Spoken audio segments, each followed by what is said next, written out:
Gloire à Dieu. Que la paix et l'amour de Dieu soient avec vous tous au nom du Seigneur Jésus-Christ, notre Seigneur et Sauveur.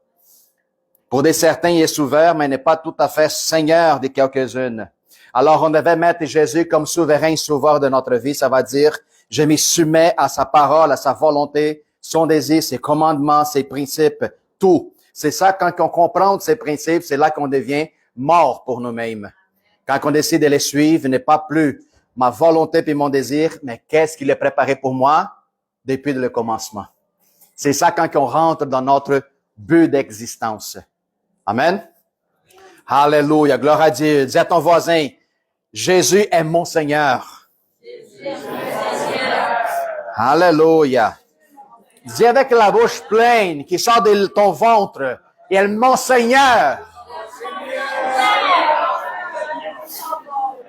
Gloire à Dieu.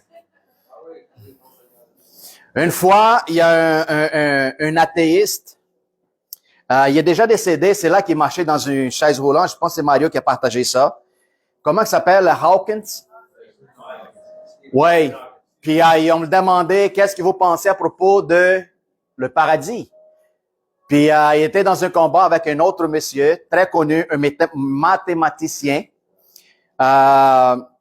Puis il a dit, le paradis, c'est juste une affaire que le chrétien crée parce qu'ils ont peur de le noir. Puis les gens disent. Puis on demandait à l'autre, Monsieur Lennox, qu'est-ce que vous pensez à propos de cette affirmation? Ben, dans sa version, il est tout à fait correct, parce qu'il est athéiste. Mais dans ma version tel chrétien, l'athéisme, c'est juste créé pour l'homme parce qu'ils ont peur de la lumière.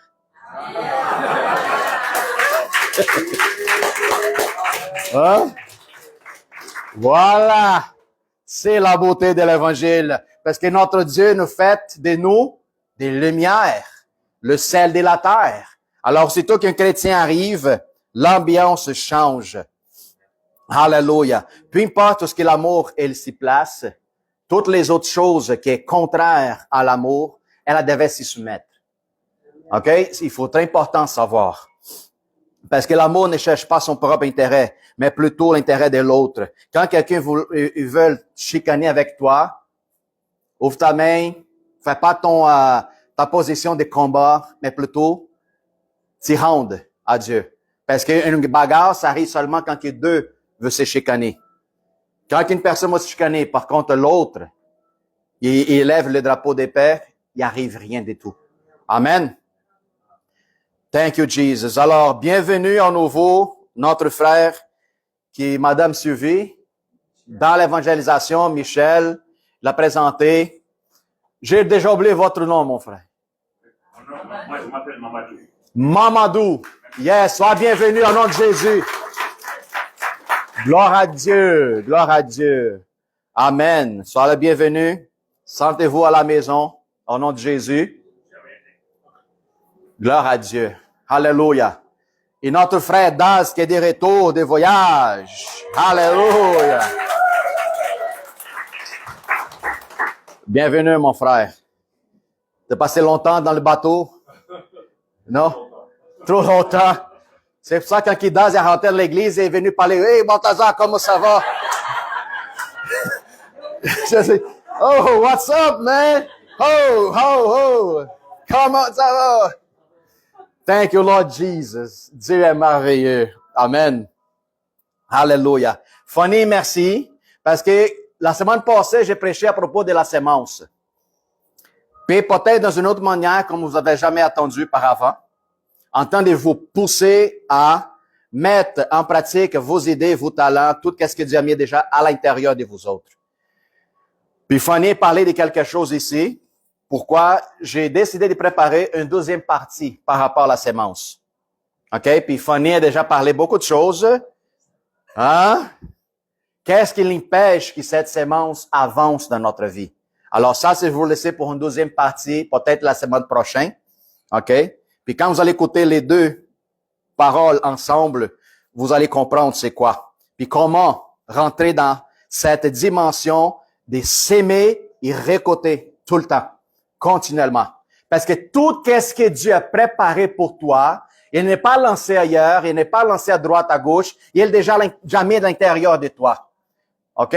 Vendredi passé, ce qui vient de passer, j'expliquais aux gens qu'au début, en Genèse, quand que Dieu y a vu la terre, la parole de Dieu dit dans la version que la terre était une forme et vide.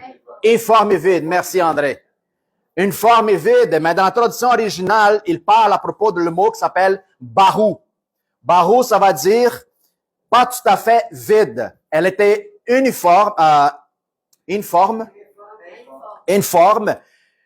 Puis ensuite, après la parole barou, il y a un autre qui vient ensuite, c'est tarou. Puis tarou dans l'hébreu, ça va dire que tout ce que Dieu il a décidé de structurer la terre, il était déjà à l'intérieur d'elle. Dieu se fait seulement appeler à l'existence pour que la forme soit faite. La même chose est faite avec l'homme. Ne pense pas que vous êtes vide à l'intérieur. Mais Dieu, quand il veut utiliser chacun de vous autres, la mesure que vous se met devant sa présence, le Seigneur va appeler à l'intérieur de vous autres pour ramener à l'existence votre vraie identité. Alors, quand Jésus est venu sur la terre, après son baptême, 40 jours dans le désert, quand il a sorti pour prêcher la bonne nouvelle, qu'est-ce qu'il a dit à propos du royaume?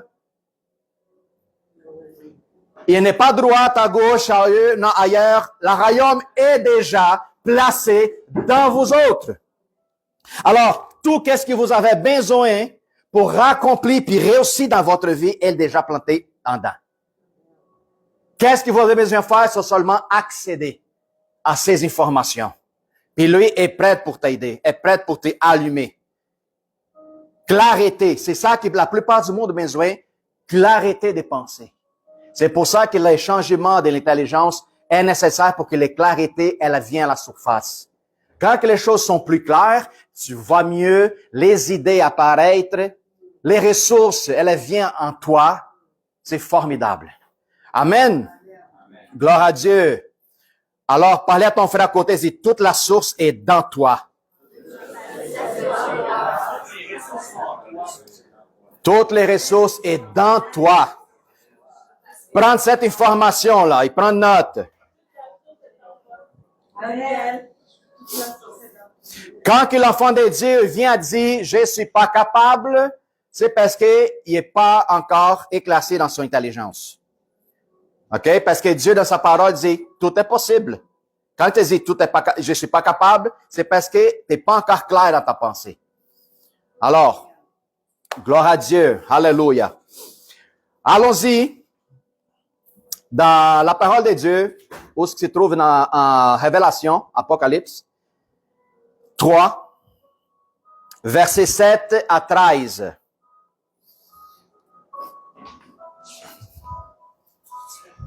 Alléluia. Pendant que vous cherchez, je vais parler avec la famille de Dieu directement sur le live. Bonjour frères et sœurs, sois bénis tout le monde. Merci pour être là et nous suivre partout dans le monde.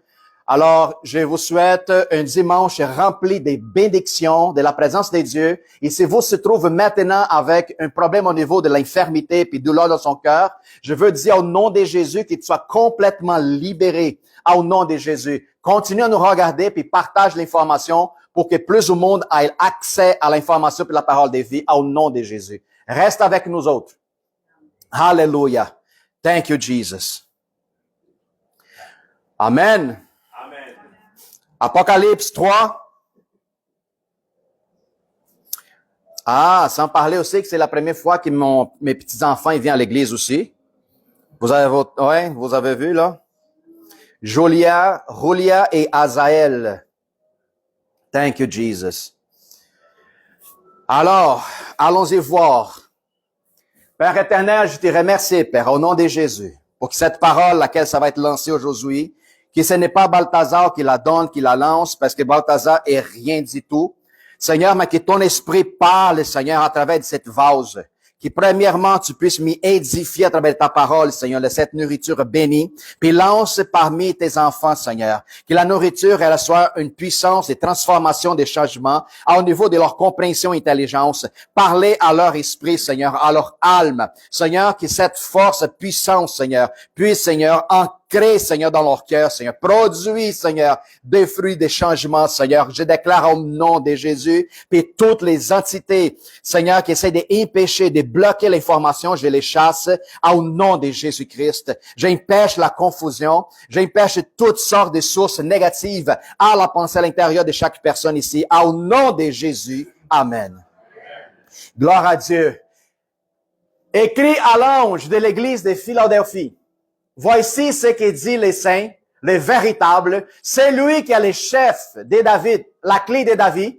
C'est lui qui ouvre et personne ne fermera. C'est lui qui ferme et personne ne ouvrira.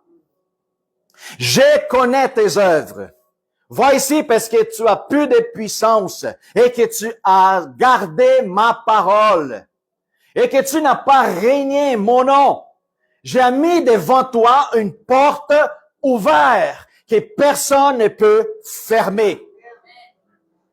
Voici, je te donne des cieux de la synagogue de Satan, qui se disent juifs et ne le sont pas, mais qui mettent et qui mentent. Voici, je les ferai venir. Écoute bien là. Je les ferai venir, se prosterner à tes pieds et connaître que je t'aime.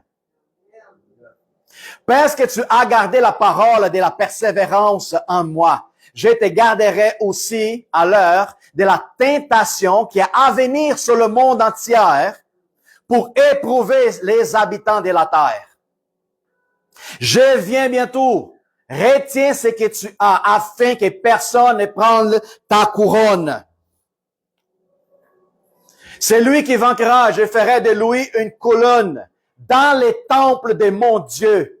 Et il ne sortira plus. J'écrirai sur lui le nom de mon Dieu, et le nom de la ville de mon Dieu, de la nouvelle Jérusalem qui descend du ciel d'auprès de mon Dieu, et mon nom nouveau. Alléluia. Que celui qui a des oreilles attende ce que l'Esprit dit aux églises. Alléluia. Avez-vous une idée qu'est-ce qui va venir là? Hein? Moi, je sais pas. Ouvrez vos cœurs, puis écoute qu'est-ce que la parole parle aux églises.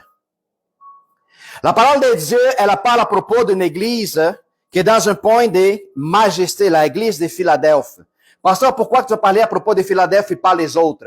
Je ne veux pas ramener la part des défauts des autres églises. Pourquoi je vous dis une affaire? Quand que vous enseignez à vos enfants, est-ce que vous enseignez les erreurs ou est-ce que vous enseignez les choses correctes à faire? On enseigne la vérité. On n'enseigne pas à nos enfants la mensonge. Je vais vous dire une affaire. Si je suis plein de la vérité, quand que je vois tout de suite quelque chose qui n'est pas la vérité venir, je vais m'éloigner tout de suite. Alors, la parole de Dieu, quand il parle à propos de la vérité et de sa justice, c'est ça qu'il veut qu'on observe dans notre vie. De ne pas perdre de temps avec des choses qui ne nous édifient pas. C'est la vérité qui va vous instruire et qui va vous guider. Si je veux que tu marches dans un chemin où est-ce que tu vas réachever puis réussir dans ta vie, pourquoi je ramènerai et vous montrerai plusieurs d'autres chemins? OK? Quand que Dieu veut vous donner des instructions, Dieu ne donne pas 50 options. Il a une option dans notre vie. Quel pasteur? Vérité. Si tu te bases dans la vérité, quand que tu vas voir quelque chose qui n'est pas basé dans sa vérité et justice, tu vas le savoir tout de suite qu'il ne vient pas de lui. Alors, c'est très important de m'instruire, de m'y nourrir. Puis qu'est-ce qu'ici le Seigneur entend de parler?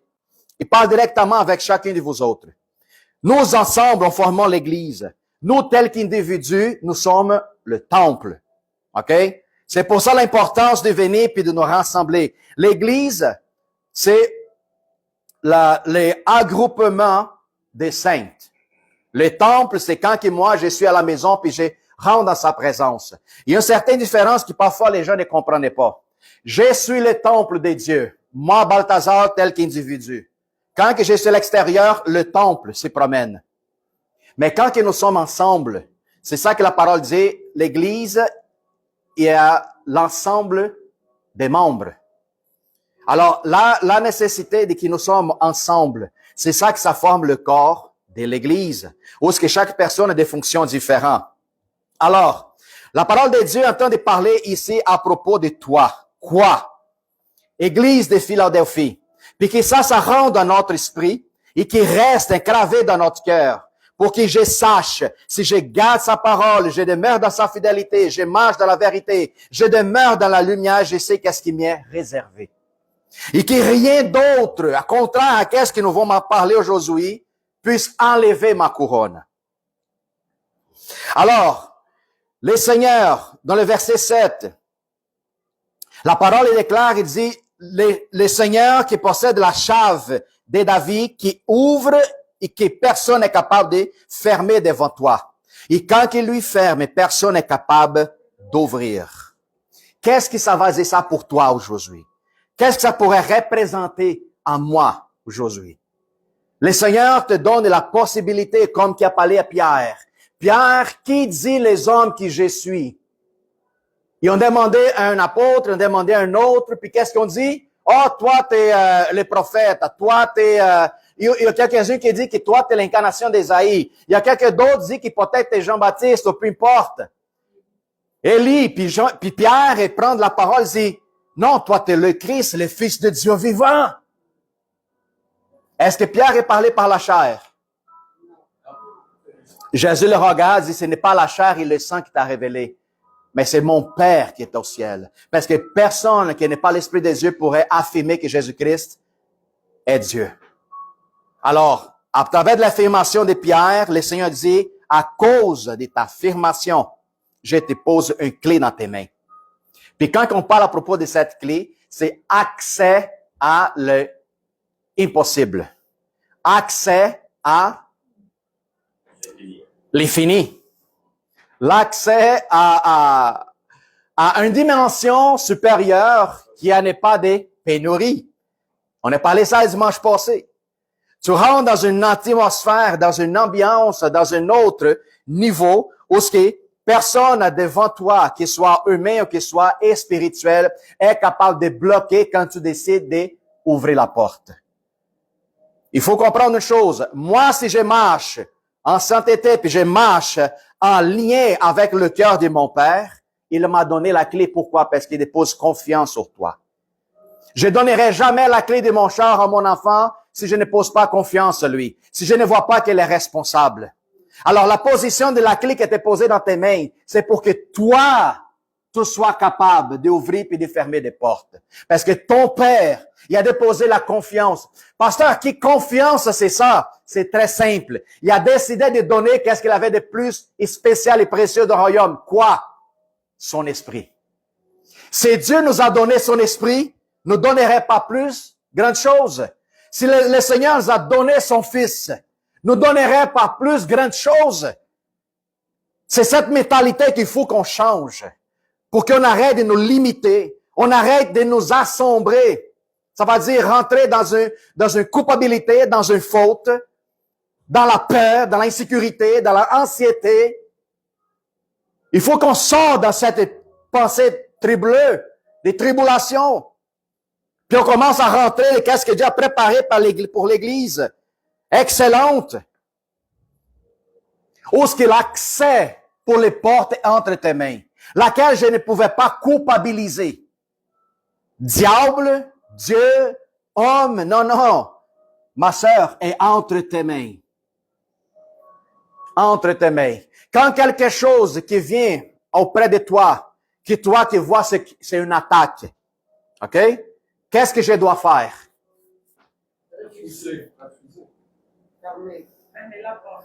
Je bloque la porte. Ceux qui laissent la porte de la maison ouverte, ils sont en train de donner des invitations à n'importe qui. Qu'est-ce qui donne accès dans une maison avec la porte ouverte? Le péché, frères et sœurs. Le péché fait que tu perdes la force puis cette capacité. Ça va dire la porte de ma maison, le temple et la porte à pleine ouverte.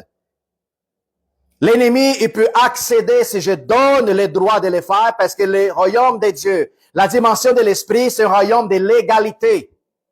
Dieu, à cause de la confession, à cause de l'esprit qui était reçu, Dieu a donné la clé, un droit légal pour que tu aies accès à son royaume. Que tu ne marches plus dans la peur, mais que tu marches dans le courage. Alors toi, tu as un accès de royauté devant Dieu.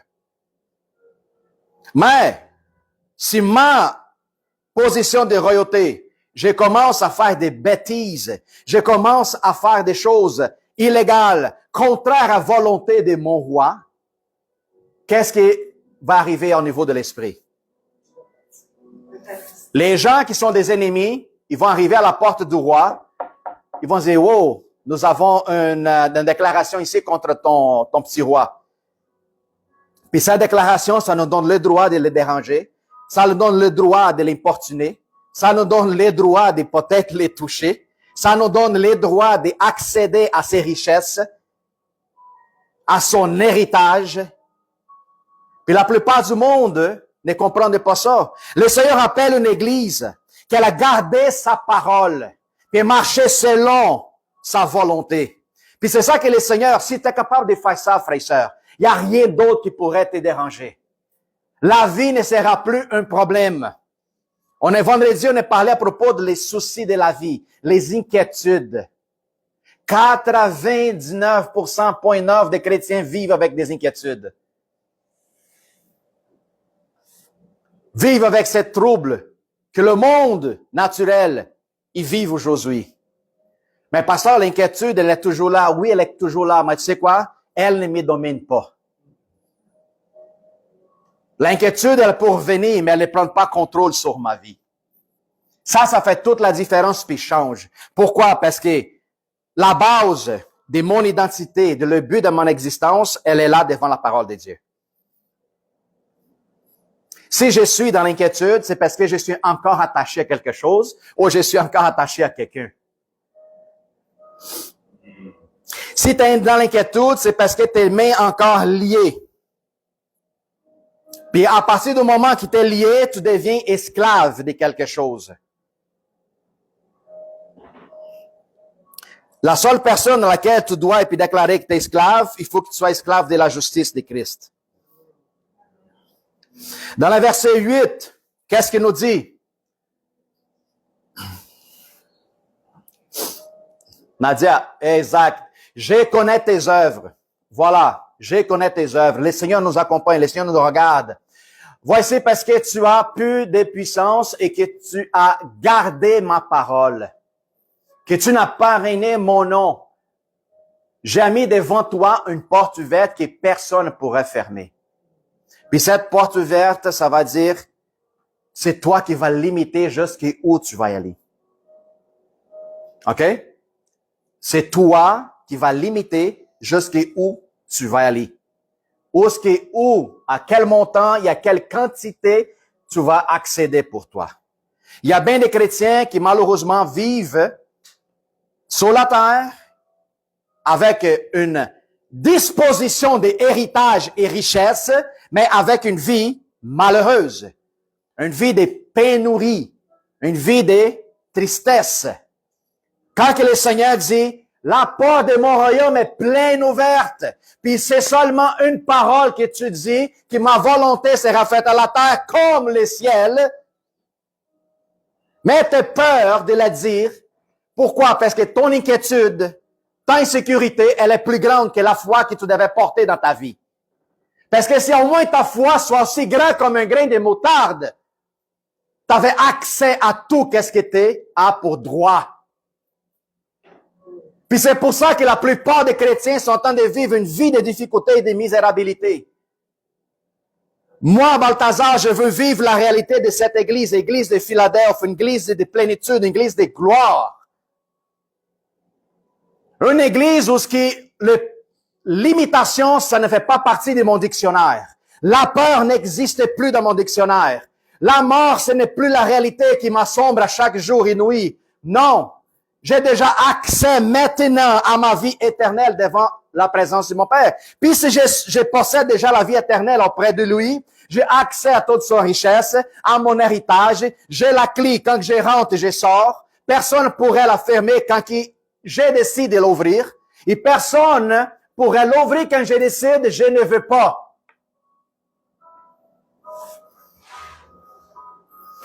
On était ici dehors avec ma femme, puis on arrivait, il pleuvait beaucoup. Puis là, on avait les enfants, on n'avait pas de parapluie dans l'auto. Puis là, ma femme m'a dit, oh, comment qu'on va sortir? J'ai dit, prie. Elle a dit, Seigneur, s'il vous plaît, est-ce qu'il pourrait arrêter la pluie pour qu'on puisse sortir? OK. Puis j'ai dit, prie. Ben, je viens de prier. Non, t'es pas prié. Tu demandais à Dieu. Tu fait une requête. Dieu ne te demande pas pour que tu fasses des requêtes à lui. Quand il a décidé de te donner la clé, il disait, parle à la pluie pour qu'elle cesse de tomber. Puis là, Jésus, je vais te montrer, j'ai mis la main le toit, je dis, Seigneur, que la pluie maintenant s'arrête. Il perd ses forces, ses capacités maintenant, qui diminuent pour qu'on puisse rentrer. Sans aucun souci ou difficulté. J'ai dit maintenant, pluie, arrête. Point final. Dans 5 minutes, commencez à arrêter. Puis là, ça commence à devenir plus fort. Puis j'ai dit, oh, papa, arrête. Tu vas pas me faire dire que ma prière ne fonctionne pas. Puis là, ça fait comme une shot fort, puis tout de suite après arrêter. Puis quand j'ai dit là, les seigneurs vous avaient donné autorité, puissance et domination. Quand il parle de domination, c'est domination sur la création. Quand vous allez mettre en pratique cette réalité qu'il t'a donnée. Oui, pasteur, mais j'ai prié une fois puis ça n'a pas marché. Ben, une fois. La foi, c'est l'application répétitive de qu'est-ce que tu crois. Juste qu'il la vienne en réalité. Tu crois dans l'invisible, comme si qu'est-ce que tu pries, c'est déjà accompli. C'est pour ça qu'elle t'a donné accès avec la clé. Dans toute chose est possible pour ceux qui croient. Alors manifeste ta foi pour qu'elle devienne réelle dans notre vie. Là, tu vas commencer à vivre la gloire de l'Église de la Philadelphie. Pas un apocalypse quand que le temps de la fin va arriver. Présentement. Oui, pasteur, par rapport aux autres églises, je veux rien savoir des autres. C'est juste du négatif, c'est juste la condamnation. Je ne veux même pas rentrer là-dedans. J'ai aucune affaire avec des églises qui sont appelées d'églises, mais qui font complètement contraire à la volonté de Dieu. Alors, je veux vivre, Seigneur, selon tes principes. Parce que je veux vivre la réalité de Philadelphie. Le verset 9. À tous ceux qui essaient de s'élever contre toi, te critiquer, te mettre à terre, parler toutes sortes de mensonges contre ta vie. Ceux qui déclarent contre toi, t'en dire, tu seras pas capable, tu vas pas réussir. T'es temps de vivre une folie, un lavage du cerveau dans cette église, qu'est-ce que tu vas? Tu rentrais dans une secte. Tous ceux qui, quand tu vas commencer à dégager un business dans ta vie, quand tu vas commencer à mettre ton talent à la surface, quand tu vas commencer à devenir indépendant toi-même, tes idées vont commencer à explorer, vont commencer à devenir réalité dans ta vie.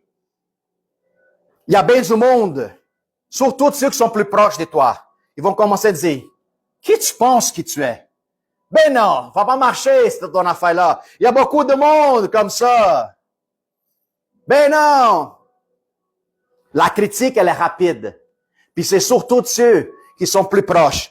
Pourquoi? Parce que ça blesse, ça fait mal. Ça fait très mal. Quand c'est quelqu'un d'étrange, là, dis, tu parles que tu veux. Mais quand c'est les gens qui sont plus proches de notre famille, nos amis, les frères et sœurs de l'église parfois, quand on voit quelqu'un qui essaie de commencer à réussir, les autres sont comme, il se prend pour qui, lui, là? Oui, il y a des gens de l'église qui critiquent. Puis l'intéressant, c'est ce que Dieu nous montre, il nous donne un exemple à propos des faux juifs dans son époque, quand Jean il y a cette révélation dans l'île de Patmos. Il parlait à propos des Juifs. Mais comment qu'on pourrait rapporter ça dans notre réalité aujourd'hui? Des frères, des faux frères et sœurs. La parole, elle dit, voici, je te donne des cieux de la synagogue de Satan qui se disent juifs ou qui se disent chrétiens et qui ne sont pas, mais qu'ils mentent. Voici, je les ferai venir c'est prosterner à tes pieds et connaître que je t'aime. Qu'est-ce que ça va dire, pasteur? Est-ce que le Seigneur va leur punir? Le Seigneur va les condamner? Qu'est-ce que Dieu va faire? C'est simple. Quand que Dieu va être dans ton projet nouveau, dans tes talents, dans tes réussites, quand que tu vas réussir à supporter les critiques, tous les mensonges, toutes les pointes de doigts qui vont lancer contre toi, tous ceux qui étaient aimés, qui maintenant tournent le dos vers toi, parce qu'ils ne comprennent pas le projet de Dieu dans ta vie. Quand que les autres ils vont s'éloigner, tu vas te voir tout seul, mais tu n'es pas seul. Puis quand que les choses vont commencer à dérouler, tu vas commencer à voir du succès, tu vas commencer à vivre la plénitude du bonheur de Dieu déjà sur la terre, au niveau de l'esprit, au niveau de l'âme et au niveau de ton corps. Les gens qui ont auparavant été critiqués, ils vont te voir, ils vont dire, ben, t'es pas tout à fait que j'ai pensé. T'es pas stompé ben. Ouais, mais moi, j'ai pensé que toi, là, fais ci, puis ça. Je vois que ça fonctionne. Puis c'est là le moment donné que Dieu va te dire, ils vont venir envers toi. C'est prosterner, ça va dire, ça va pas qu'ils vont se mettre en genoux devant toi. C'est prosterner, ça va dire, Dieu va traiter dans leur cœur. Ils vont venir, le cœur qui était auparavant arrogant, à cause qu'ils vont voir la main de Dieu sur ta vie. Dieu va travailler aussi dans leur cœur, puis ils vont dire, hey, mon frère, je reconnais que j'ai fait une erreur avec toi. Je vois que la main de Dieu est sur ta vie. Je vois ton succès, je vois ta prospérité. Je vois le débord, l'abondance de Dieu sur toi. Pardonne-moi, parce que je m'ai trompé à propos de ton sujet. Je vois que ta foi, elle est légitime, elle est authentique. Alors parle-moi à propos de ton Dieu. Tous ceux qui ont été rejetés, qui ont été mis en part maintenant, vont venir envers toi. Mais important savoir, frère, dans quelles conditions, pasteur? N'abandonne pas les projets de Dieu pour ta vie. Ne recule pas. Ne recule pas. Crois seulement. Crois seulement. Quand Jésus était parmi la foule, puis il y en avait plein de gens qui étaient là simplement pour critiquer Jésus-Christ. Quand un certain homme est venu parce que son enfant était malade, était possédé, puis Jésus était occupé. Mais l'homme, il avait un besoin. Puis il a réussi à passer à travers de la foule. Puis les gens disaient, arrête de déranger lui, arrête de déranger Jésus. Mais l'homme vient avec une pétition devant le maître. Il dit, maître, mon fils est malade, mon fils est possédé. Mais il a vu la tristesse dans le visage de l'homme. Mais je crois que maintenant, peut-être, il est mort, puis tout ça. Pourquoi? Parce qu'il a donné l'oreille à qu'est-ce qu'ils autres disaient. Est-ce qu'arrive ça avec toi? Quand que Dieu a déjà un plan pour toi écrit dans sa parole, puis quelqu'un d'autre dit, hey, lâche ça. Sors de ton rêve. C'est déjà perdu ton projet. Tu sais, qu'est-ce que t'as Dieu préparé pour toi? C'est pas vrai. Hey, n'écoute pas ça. Ça a déjà arrivé avec toi, ça? Pour qui tu t'y prends? Il y a bien du monde qui vont faire ça, vont parler à tes oreilles. Hey, reste tranquille. Tu vas pas aussi loin, là. La même chose, ils ont dit à l'homme, quand il voulait rentrer dans la présence du Seigneur pour représenter son fils. Son fils, c'est le projet de son héritage. Peut-être ton projet aujourd'hui qui était mort parce que les gens y ont critiqué par rapport à ta vie, ton succès, c'est ton fils. Ton projet de vie, ton talent est là comme ton enfant. Mais à un moment dans ta vie, quelqu'un a été critiqué puis tu as mis ça à part. Mais l'homme est devant Jésus, il dit, Seigneur, mon projet de vie, mon héritier, il est peut-être mort. Qu'est-ce que Jésus, en regardant l'homme dans l'œil, dit? Crois seulement que tu vas voir la gloire de Dieu. C'est ça le problème de la plupart des chrétiens. On n'écoute pas trop qu'est-ce que les promesses nous disent, mais on écoute souvent ceux qui sont alentour de nous autres. À partir du moment, je pourrais vous garantir, à partir du moment quand vous allez commencer à écouter plutôt Dieu, que ce soit les gens qui vous entourent, vous allez avoir plus des ennemis. C'est garanti. Je pourrais vous dire. Alors, ça prend de toi avoir la courage Seulement les courages.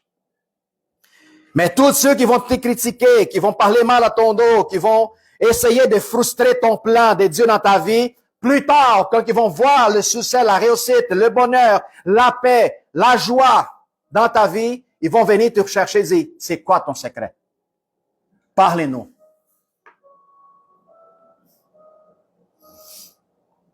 Dans le verset 10,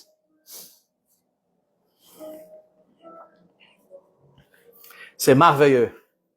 Parce que tu as gardé ma parole, la persévérance en moi, je te garderai aussi dans l'heure de la tentation qui va venir dans le monde entier pour réprouver les habitants de la terre. Il y a deux choses là-dedans. Garder la parole, les paniers, persévérance. Quelque chose qui n'en manque à beaucoup du monde. Il y a bien du monde qui dit, garde, pour achever à la réussite, il y a 10 marches qu'il faut que tu montes. Il y a des certains qui vont monter 3. Il y a des certains qui vont monter 5. Il y a des certains qui vont monter 1. Il y a d'autres qui vont monter 8. Mais il va regretter puis il va retourner. Pourquoi? Qu'est-ce qui manque là-dedans, pasteur? Persévérance. Pourquoi? Plus que tu vas monter les marches, peut-être tu vas faire mal à tes jambes. Quand que tu vas comprendre qu'il faut que tu montes des marches, mais il faut que tu abandonnes certaines choses parce que c'est trop lourde, il y a des certains qui ne font pas. C'est ça la parabole de l'homme riche, que la plupart du monde ne comprenait pas. Dieu n'a jamais pas averti les gens que tu ne dois pas être riche. Non, pas du tout. Il parle directement, l'amour à la richesse va te détruire. Il y a bien du monde qui veut monter les marches avec toutes les choses négatives, toutes les choses qui ça va rendre un fardeau excessivement lourd. Pourquoi? Parce qu'il a peur d'abandonner. Alors, plus que tu montes avec toutes les choses que le Seigneur dit, lâche prise, abandonne, détache-toi. Non, Seigneur, non, mais non, je ne vais pas lâcher ça, là. Alors, tu ne vas pas jamais arriver au top. C'est ça la parabole de l'homme riche. Un chameau est plus facile de rentrer dans le trou d'un aiguille que son homme riche accéder au royaume de Dieu. Pourquoi? C'est simple. Le royaume de Dieu, ça représentait Jérusalem. Puis après le tombée du soleil, Jérusalem fermait ses portes pour que personne ne puisse rentrer, pour protection. Mais à côté, il y en avait un petit accès très bas où les gens qui arrivaient en retard, ils pourraient accéder par cette trou-là. Puis le trou, il s'appelait aiguille. Alors, les voyageurs qui venaient dans le désert, qui voulaient rentrer dans la ville pour se protéger, la représentation du ciel, les gens qui venaient avec leur chameau ou avec leur cheval, peu importe, ils disaient, il faut que ton chameau décharge pour qu'il se mette en genoux puis rentre dans la ville. Pour les chameaux, là, ils s'en foutaient de qu'est-ce qu'il y avait sur ses épaules. Pourquoi? Parce que les marchandises pour les chameaux, ça ne veut rien dire. Les chameaux, ils voulaient avoir accès pour sauver sa vie dans Jérusalem. Par contre, l'homme qui était le commerçant, qui c'était l'homme riche, il regardait ses affaires, sa richesse, puis voyait le royaume de Dieu devant lui. Il voyait les trous d'accès qu'il faudrait que lui s'abandonne à lui-même, se mette en genoux, puis rentre. Il choisit de rester à l'extérieur avec sa richesse, puis mettre sa vie en danger. Alors, c'est pas la question de la richesse, c'est la question de s'abandonner pour soi. Parce que je vais vous dire un secret, frères et sœurs. Un homme prospère, si tu enlèves toute sa richesse, il va devenir riche encore. Parce que la prospérité est en lui. Premièrement, il y a 3 choses qu'il faut qu'on fasse. Accéder à la sagesse, devenir prospère, puis la richesse va devenir en toi. C'est pour ça que le Seigneur parlait aux jeunes qui étaient riches. Donne qu'est-ce que toi aux pauvres et suis-moi. Pourquoi qu'il n'a pas abandonné? Parce que le jeune riche n'était pas prospère. Lui a reçu sa richesse comme héritage. Qu'est-ce que ça va dire, pasteur? Lui ne savait pas comme produire des richesses, comme ses parents. Alors lui se nourrissait de qu'est-ce qu'elle laissait pour lui comme héritage. Le jeune riche, ce n'était pas un homme prospère. Puis c'est ça la différence que la plupart du monde ne sont pas capables de comprendre. Qui aimerait ça accéder ici au top de l'échelle? Tout le monde. Alors regarde ton frère, il dit, lâche prise, les épiceries, puis la marchandise de tes épaules.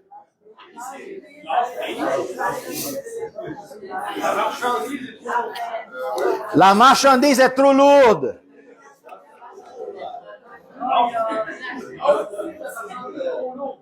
La marchandise est trop lourde. Puis peut-être cette marchandise dans ta vie, ce n'est pas un produit, c'est peut-être quelqu'un. Quelqu'un que tu traînes depuis longtemps dans tes jambes, dans tes épaules, qui t'essaie de prendre soin, mais la personne ne te lâche pas. Il est toujours en train de t'empêcher à monter à l'échelle pour aller plus haut. Mais si tu ne lâches pas, si tu ne décides pas en Dieu, d'abandonner cette souci, dire, hey, attends une minute, prendre un temps, j'ai un accès plus haut à achever de ma vie. C'est pour ça que la plupart des chrétiens, ils vont jamais arriver au top de l'échelle. On a parlé tantôt en arrière, moi, Benoît puis Nadia. On a parlé à propos d'un homme de Dieu qui était ici à Québec, il venait de France. Le monsieur, là, il avait un don extraordinaire. Quoi? Peut-être pour quelqu'un, c'est des niaiseries, là. Mais l'homme, il avait une puissance extraordinaire que les gens qui étaient chauves, ils manquaient de cheveux. Le monsieur, il mettait la main sur leur tête, puis les cheveux poussaient à l'instant. Ils commençaient à sortir de leur peau. Et ceux qui en avaient des cheveux blancs, le Messie priait là-dessus, puis leurs cheveux devenaient en couleur normale. Brun, blonde, châtain. Mais pas ça. Qu'est-ce que ça va dire? Qu'est-ce que ça va dire? Hein? Il y a d'autres, madame, qui étaient aussi quand même large, puis le Messie priait, puis il voyait, la madame faisait comme ça, ping, ping, ping, ping. Mais pasteur, où est-ce qu'il s'en allait, la graisse? Savez-vous que dans l'Ancien Testament, le Seigneur demandait des graisses comme sacrifice? Demande-moi pas ce que va la graisse. Tu mets le focus dans la mauvaise place. Mettre le focus dans la bonne place. Hein? Je sais qu'il y a une verset, je ne me souviens pas, Madame Françoise a pratiqué aussi bien, que tous ceux qui mettent la confiance en Dieu réjouissent. Oui, ça réjouit.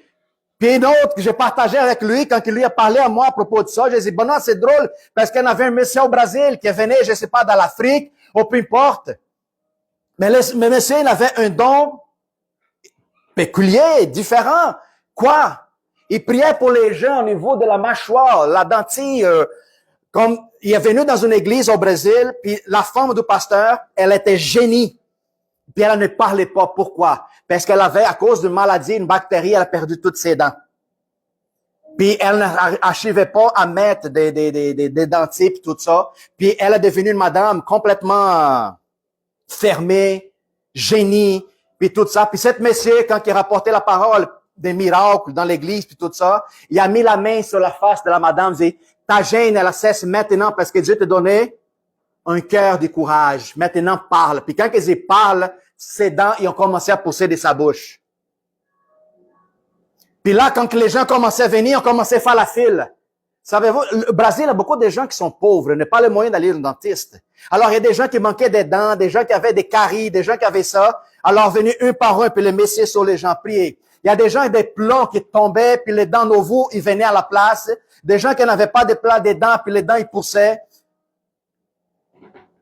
Qu'est-ce que ça va dire, pasteur? Ça, c'est les gens qui ont décidé de monter à l'échelle. C'est ça qu'il faut qu'il faut comprendre. C'est des gens qui ont fait des sacrifices à abandonner les chargements, abandonner Les marchandises, qui même parfois abandonnaient quelques personnes de leur vie, parce qu'ils empêchaient de grandir, empêchaient d'achever au top. Peut-être vous êtes présentement cette personne, laquelle Dieu a déjà donné une parole prophétique à propos de votre vie.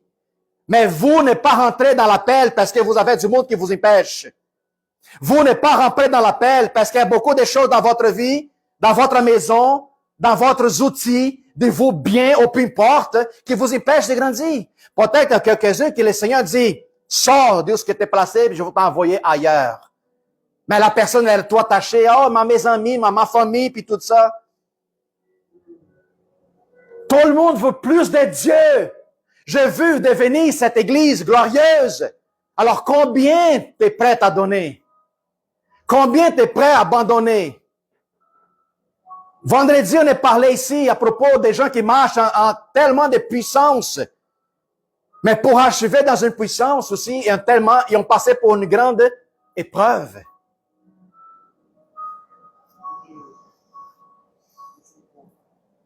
En arrière d'une grande puissance, il y a une grande épreuve que la personne a vaincue. Parfois, on voit quelqu'un qui marche dans les dons, puis on dit, Seigneur, j'aimerais ça voir le don de cette personne. Puis le Seigneur dit, t'es sûr?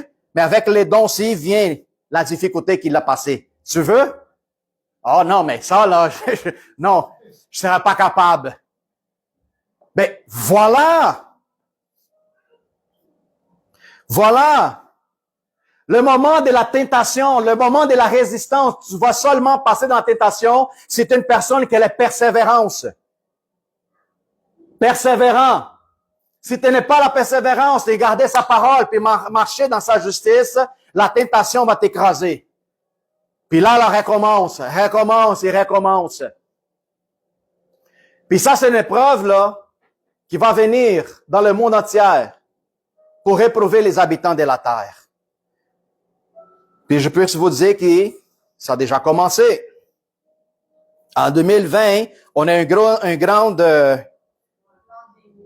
moment d'épreuve pour plusieurs personnes. OK? Puis pour tous ceux qui ont été fermes, tous ceux qui étaient persévérants, ils ont passé à travers. Mais pour tous ceux qui étaient faibles dans leur foi, avaient seulement une apparence religieuse et pharisienne, ils ont tombé. Il y a plusieurs églises, il y a plusieurs pasteurs qui ont perdu leur réputation. Ils ont perdu leur réputation. Pourquoi? Parce qu'ils ont été mis à l'épreuve. Ils n'étaient pas capables de garder leur fidélité envers le Dieu. Ils n'étaient pas capables. Ils ont perdu les membres, ils ont perdu l'Église. Ils ont perdu beaucoup de choses. Il y a même certains qui ont perdu leur propre vie. Alléluia. Alors, le verset 11.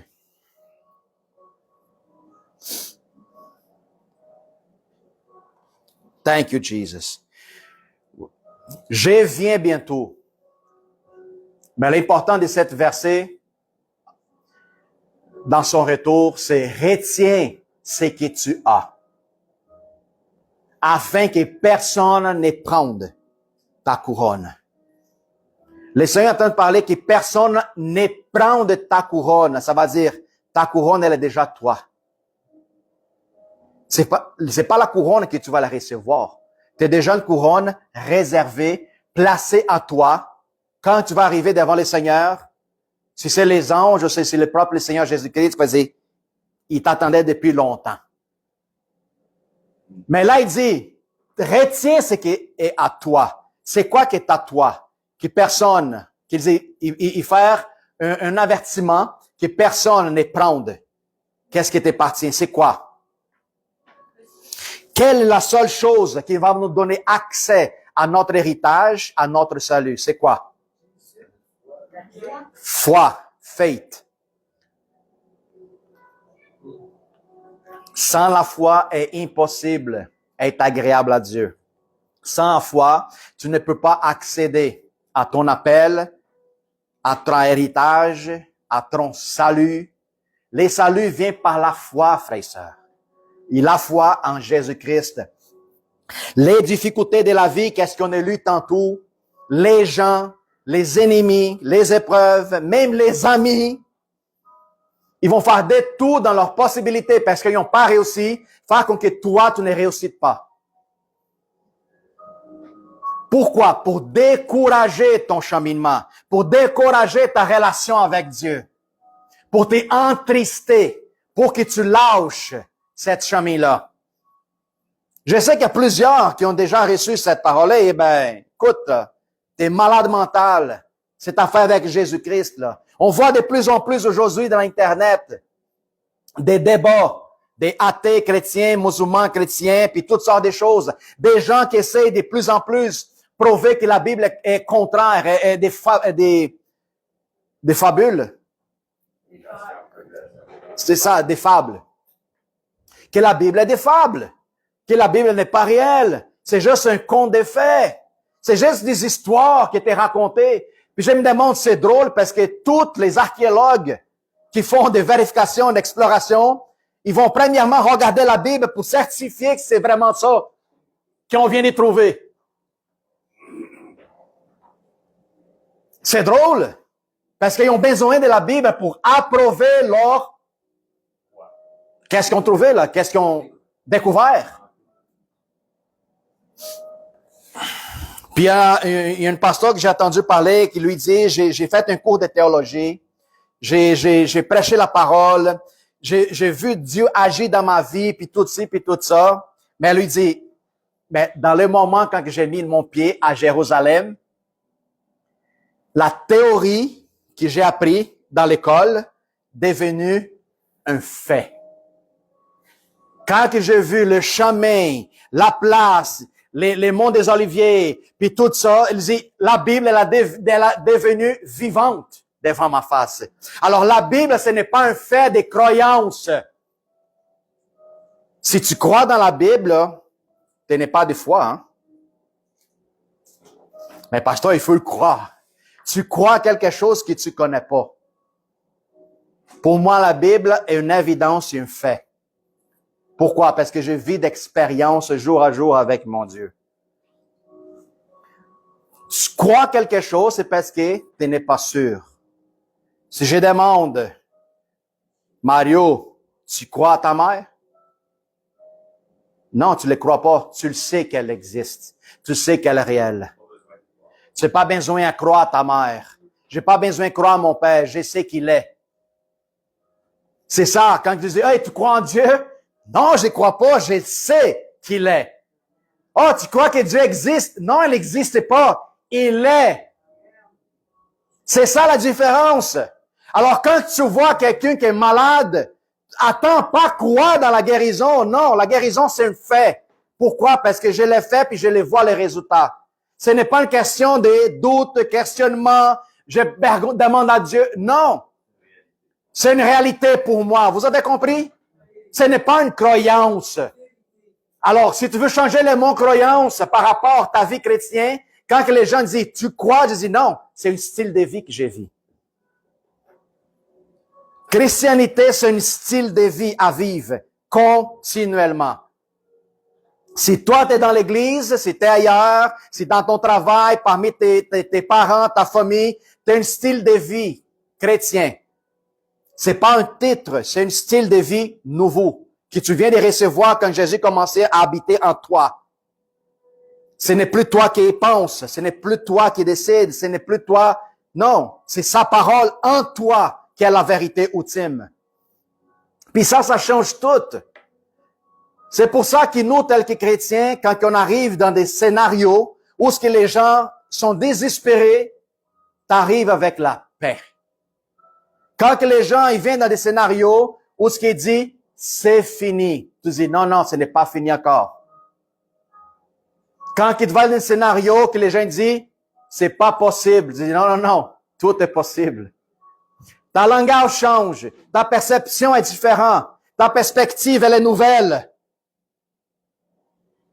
Quand tu arrives dans une ambiance de tristesse, tu rapportes à la joie.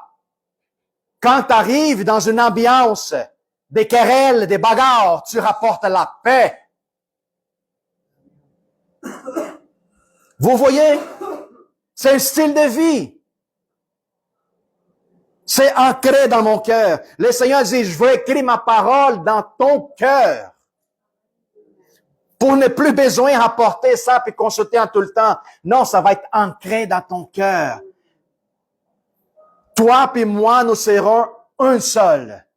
Où est-ce que tu vas, je serai avec toi. Tu ne seras jamais seul. Je ne t'abandonnerai plus jamais. Puis ça nous donne une conviction, une authenticité sur la terre. Alléluia. Alors, garde qu'est-ce que tu as, frères et sœurs. Il ne laisse personne voler cette réalité. Quelqu'un à franchir la barrière de ton intimité avec Dieu. Ne laisse pas, ne permets pas. Je vais prier, j'ai mon moment ici, puis tout ça. Oh non, mais je me... Me and him. You wait. Moi, puis lui. Toi, attends. Ne laisse pas personne s'y mettre entre toi et Dieu. Si tu vis my lifestyle, tu as besoin de connaître mon Dieu. Tu as besoin de comprendre c'est quoi le but de ton existence. Alléluia.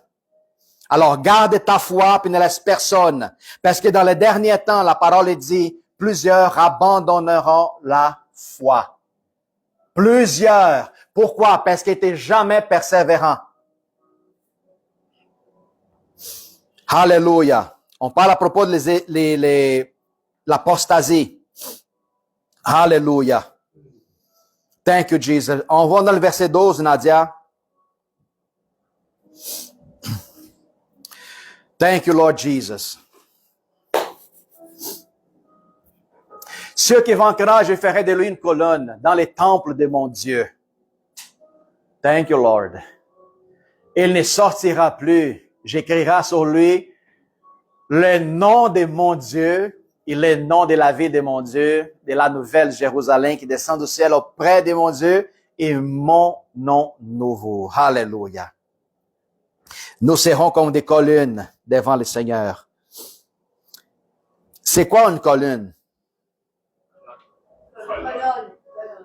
Une colonne? Ben, ça sert à quoi une colonne? Ça tient les colonnes, ça tient la structure. Un pilier. On la voit pas, mais elle est là. Mais c'est ça, c'est important de comprendre. C'est quoi une colonne? Une colonne, c'est une structure qui supporte un autre. Nous sommes toutes les colonnes de le royaume des dieux. Nous sommes des piliers dans le royaume. Qu'est-ce que ça va dire? Toi, tu es la colonne qui afferme les structures du royaume des dieux. Quand que les gens vont venir et voir les structures de l'Église, de la façon comment que nous sommes bâtis, ils vont voir la solidification, comment que les structures de l'Église, elle est unique.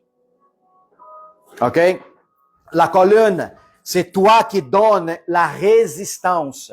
C'est toi qui donnes les supports. C'est toi qui fais que les structures ne tombent pas. C'est très important à savoir. OK? Une colonne, elle est, à la largeur de la colonne, elle est faite en mesure de la structure qu'elle supporte. Puis la quantité aussi qu'elle est mise dans un bâtiment. Si un bâtiment est large, elle va avoir plusieurs d'autres colonnes. Pourquoi? Pour donner plus de résistance. Alors, il faut comprendre une chose. Le royaume des dieux au niveau de l'esprit, il y a une dimension. Puis nous tous ici, tels que piliers sur la terre, nous sommes les colonnes des soutiens de le royaume des dieux. Nous sommes la colonne où les gens vont rencontrer toi, ils vont tomber devant une structure solide qui est inébranlable. Puis ça va te donner cette authenticité de qui? De quoi tu soutiens. Une colonne faible, aussitôt que l'ennemi va venir et va cogner là-dessus, elle va tomber. Pourquoi? Parce que sa structure, elle n'est pas solide. Elle n'est pas dans le bon fondament. Par contre, s'il rencontre une personne comme Lisa, comme Jean-Sébastien, qui est bâti dans un fondament solide, une colonne avec une structure particulière, où ce qui est plus qu'il va recevoir des points, d'agression, toutes sortes de choses négatives, et qui, lui, ne tombe jamais, qu'est-ce qui va arriver avec la personne? Il faut comprendre une chose. Il y a toujours un effet inverse. Il faut que vous compreniez ça. Quand tes ennemis vont venir te donner toutes sortes d'agressions, toutes sortes de choses, il faut comprendre dans le sens inverse de l'attaque.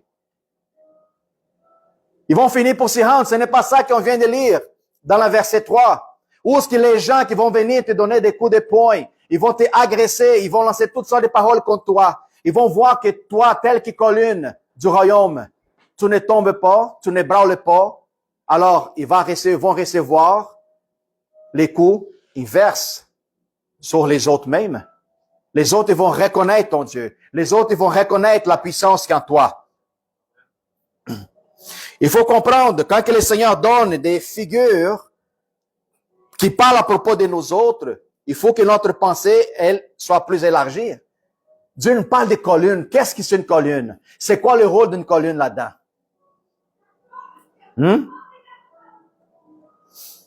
Il faut qu'on se pose la question. Alors, nous sommes ici en train de parler d'une église glorieuse. Une église où ce que personne ne pourrait l'arrêter quand elle décide d'avancer. Ma question pour vous autres, c'était quelle? Qu'est-ce qui vous empêche? Qu'est-ce qui me bloque?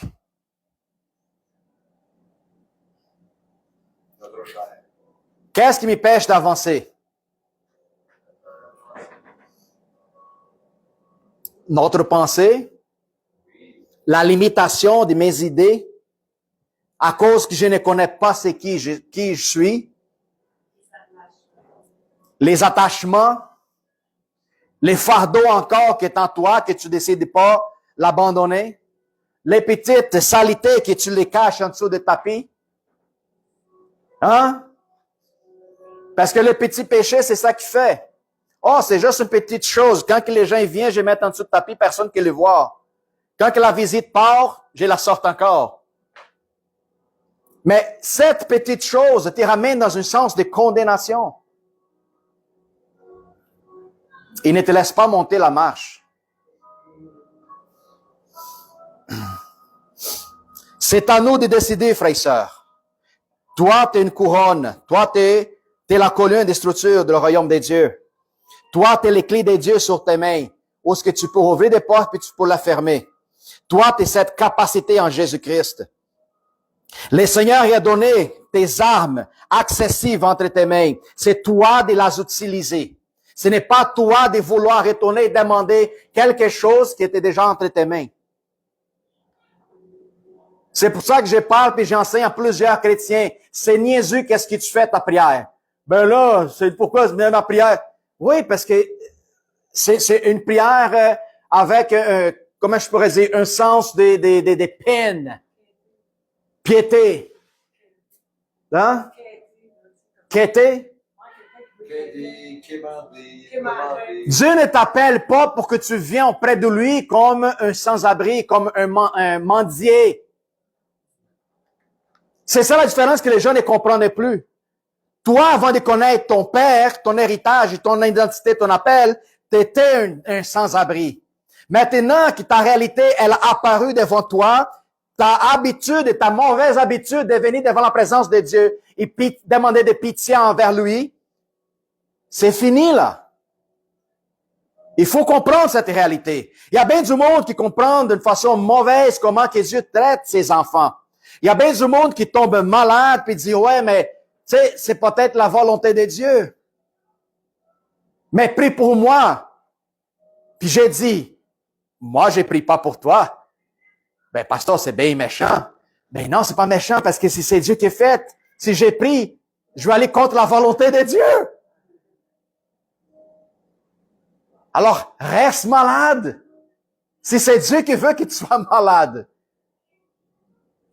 Pasteur, je suis dans une épreuve énorme. Oh, mon frère, allons-y prier, moi puis toi. Non, pasteur, mais je pense que c'est Dieu qui a mis l'épreuve dans ma vie pour qu'il moi. Alors, Seigneur, prolonge l'épreuve de mon frère. Pour qu'il lui soit plus fort. Non, pasteur, prie pas de même. Oui, mais c'est Dieu qui a donné. Quand je parle, puis les gens ne comprenaient pas, Quand les gens vont souvent dans l'Ancien Testament pour justifier leurs conditions, Jésus, écoute, arrête. Tu es dans une autre dimension. Tu es dans une autre condition. Avant, c'était la mesure de la loi. Aujourd'hui, c'est la mesure de la grâce. Il y a bien du monde qui sont dans une condition mauvaise, des souffrances. Les profs disent, oui, peut-être je vive la souffrance de Job. Jésus, tu es malade, mon frère. Tu n'es pas éclairci dans ton intelligence. Parce que je vous dis une affaire, Job ne connaissait pas le diable. Il n'avait pas au courant que le diable existe. Puis Job, il n'avait pas non plus le Saint-Esprit comme appui. Et Job, en plus, il pensait que le mal et que le bien venaient de Dieu en même temps. La perception de Job par rapport à Dieu, ce n'était pas la même que Jésus est venu nous a présenter aujourd'hui. Puis les gens ne s'y rendent pas compte. Alors, parce que les gens sont incapables de s'en sortir de la situation dans laquelle ils sont placés, ils disent, « Oh, c'est la volonté de Dieu pour moi. » Non, mauvaise réponse. C'est parce que c'est dans ton incapacité, c'est dans ta limitation de réfléchir qui est Dieu dans ta vie. Alors tu décides d'abandonner, puis dis à la condition que tu es en train de vivre maintenant, c'est Dieu qui te donne. Dieu a donné, Dieu a remis. Mais c'est ça.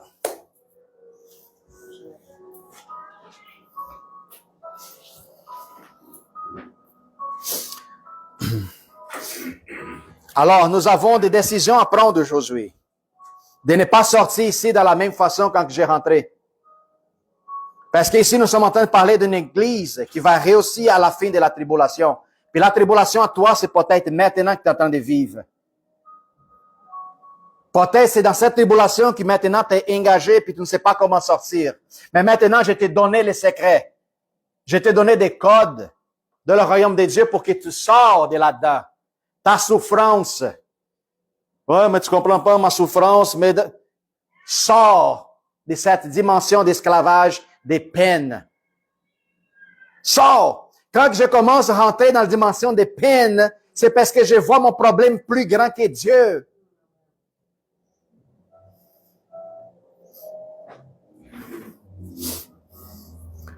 Parce que si je crois que tout est possible, ma tribulation, elle est temporaire. Puis à la fin de la tribulation, il y a une réussite, un nouveau niveau que je monte. Je rentre déjà en train de glorifier Dieu. Je rentre de problème déjà avec l'essence de victoire dans mon pensée. Je rentre dans mon problème en train d'aider d'autres dans la même situation que je vis. Je ne m'y sens pas bien. Ma femme me dit souvent ici, plus qu'elle attend de vivre des situations difficiles, des gens qui vivent dans la même situation l'appellent pour qu'elle a pris pour l'autre. Dans la même situation. Elle dit, imagine si je prends mon problème de façon personnelle. Je ne serais pas capable de prier pour les autres. Mais c'est dans la plus grande faiblesse que Dieu va révéler la plus grande force en toi. C'est quand elle dit, je n'ai pas capable. Et c'est là que Dieu dit, maintenant je vais agir. C'est dans ces faiblesses laquelle nous sommes plus forts. Tu vois que la parole de Dieu, c'est un peu folle pour le monde. Dans ma faiblesse, lorsque je me trouve que c'est plus fort, ça fait pas de sens. L'esprit discerne, mais l'homme de la chair, non. Dis-toi faible, je suis fort. Déclare au contraire de ce qu'est-ce que tu vis. Tu vas réussir. Déclare au contraire de qu'est-ce que tu vis. Ce n'est pas ton pensée qui détermine ton existence. C'est ta relation avec Dieu qui va faire toute la différence. Les affirmations qui lui parlent à propos de toi. Alors, tu peux changer ton avenir, tu peux changer ton présent, tu peux changer ton état à laquelle tu te trouves maintenant. Puis sois content en tout le temps, sans exception, en tous les moments. Qu'est-ce qui vous trouble maintenant? Donnez 1 minute de votre pensée. Qu'est-ce qui me trouble aujourd'hui? Pasteur, qu'est-ce qui vous trouble aujourd'hui?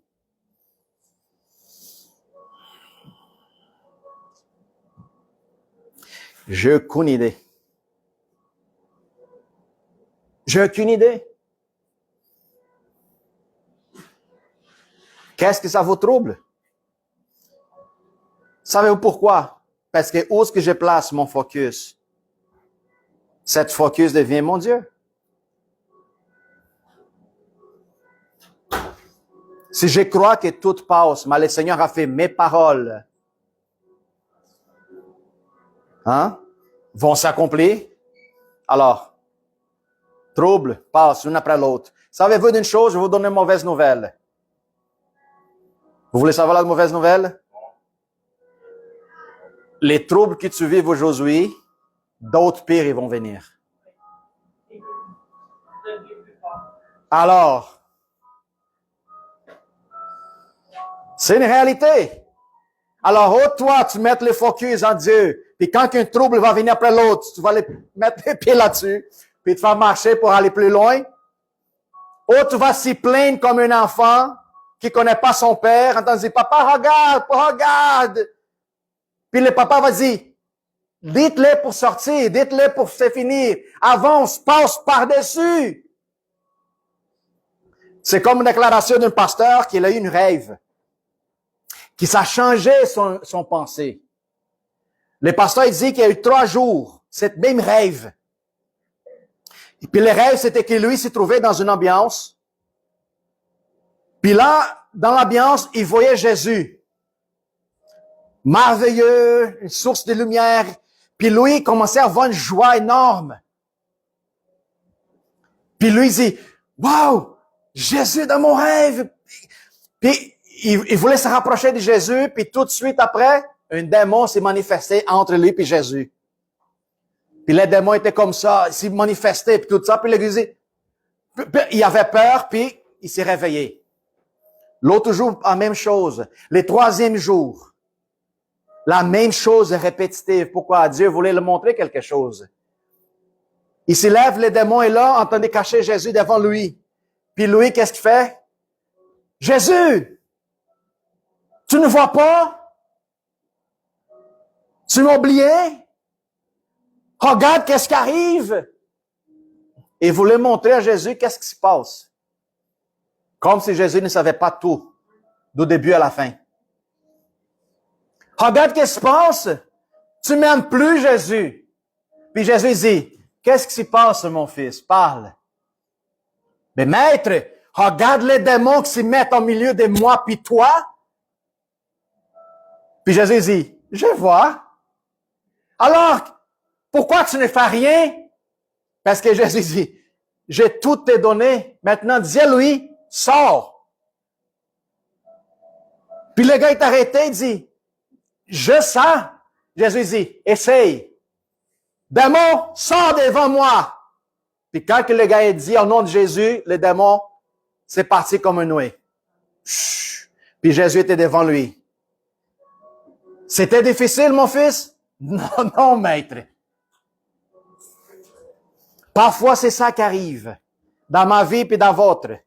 Ma vie, les difficultés, mes épreuves, ce n'est pas peut-être différent de vous autres. Peut-être c'est plus moins, peut-être c'est plus. Peu importe. Tout ce qui essaie de s'élever pour bloquer le focus vers Christ, il faut que je parle, il faut que je leur donne, il faut que j'utilise la puissance qui est à l'intérieur de chacun de nous autres. Sors, dégage, parce que la clé est entre tes mains. L'accès est à toi. C'est toi qui décides. On a parlé vendredi à propos des décisions. Dieu attend seulement une décision de toi. Dieu attend seulement une parole qui soit libérée de ta bouche. Pour qu'il lui envoie des anges, pour qu'il le Saint-Esprit opère, pour que la révélation soit donnée, pour qu'une parole de connaissance soit fournie, pour qu'une vision soit lancée sur toi. Dieu a besoin de ça. Mais qu'est-ce qui me bloque? La peur, doute, anxiété, trouble de la vie, incrédulité, souci, inquiétude. Tout ça bloque les informations. Parce que la fréquence est une autre. La fréquence est la différente. Thank you, Jesus. Parlez à ton frère à côté. Personne pourrait empêcher le plan que Dieu a pour moi.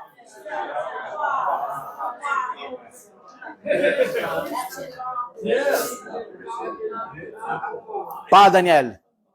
Personne pourrait empêcher le plan que Dieu a pour moi.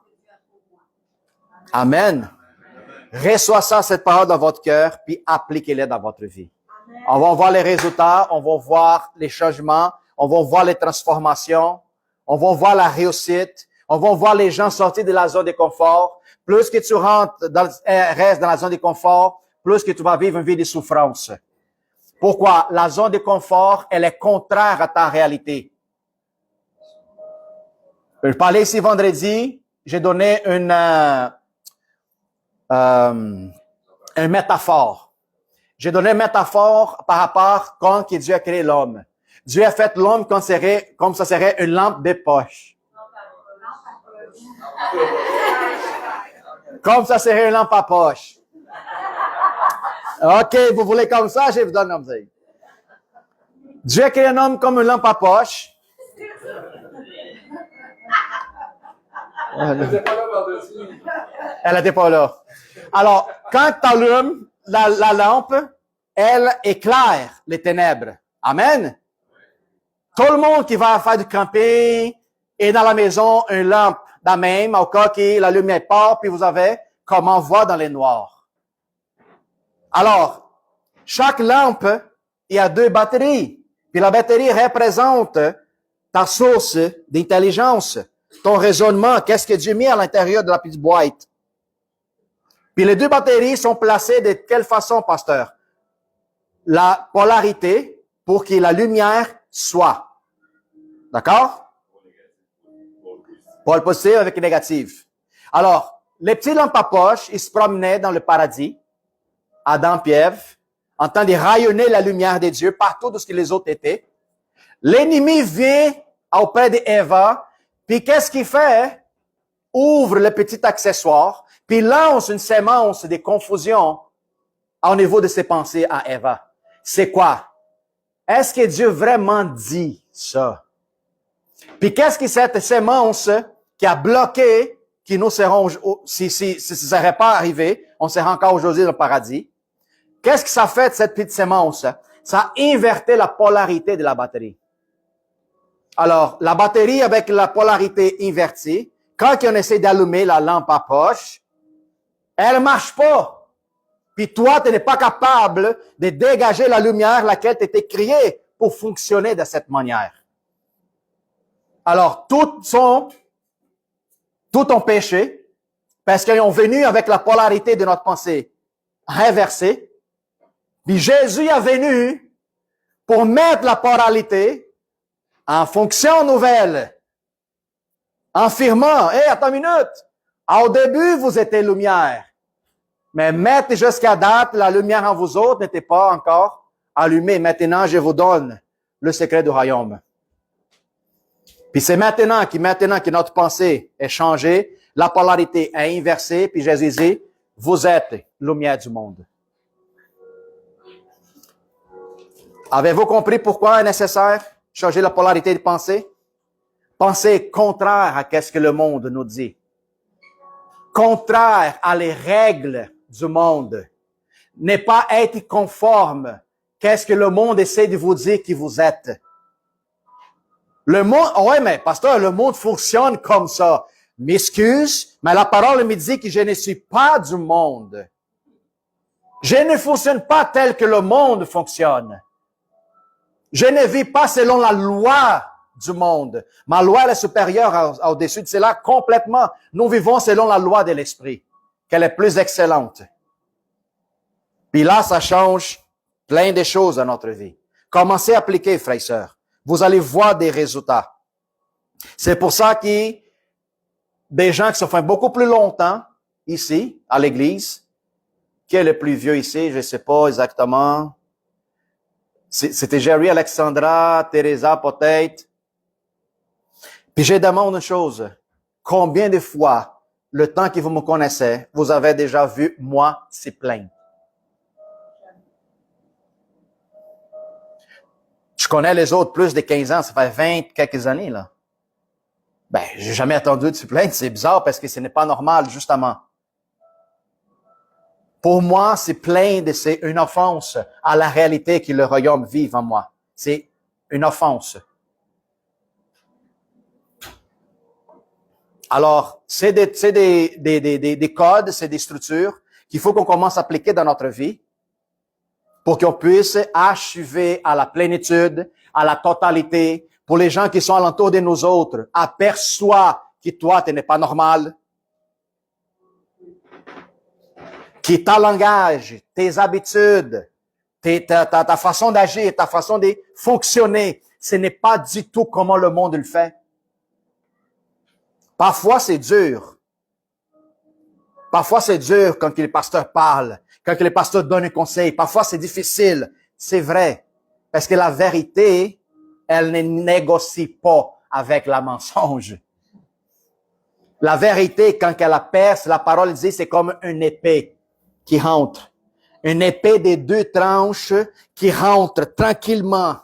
Il sépare l'os, moelle, chair, nerf, tendon. Il sépare toutes les choses. La vérité met tout à la lumière, ça expose tout ce qui est caché, tout ce qui est ténébreux, contaminé, tout. C'est pour ça que parfois, la vérité, elle blesse. Mais elle blesse dans un certain point, dans une certaine limite. Quand tu décides de changer, la vérité, elle est comme le miel dans ta bouche. C'est la beauté. Parce que la vérité, elle libère. C'est ça, Benoît? C'est pour ça, la vérité, elle tranche au début, mais après ça, le goût arrière, c'est le goût du miel. Gloire à Dieu.